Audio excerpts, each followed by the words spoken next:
I'm Ace, your tutor at UScore Academy.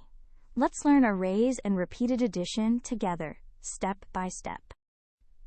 An array is objects lined up in neat rows and columns. Rows go across and columns go down. Every row has the same number, so the groups are equal. To find the total, add up the rows. Here are 3 rows with 4 in each. 4 plus 4 plus 4 equals 12. That is repeated addition.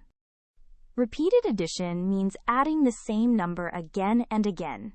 Because every group is equal, we just keep adding that same amount. Arrays make this easy to see. Look at 2 rows with 5 stars each. Add them. 5 plus 5 equals 10. So this array shows 10 stars in all. Counting by groups is so much faster. So an array has equal rows and columns.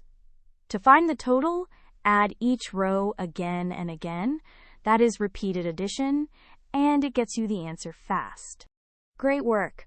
Keep practicing with Ace at uscoreacademy.com for free lessons, worked examples, and practice.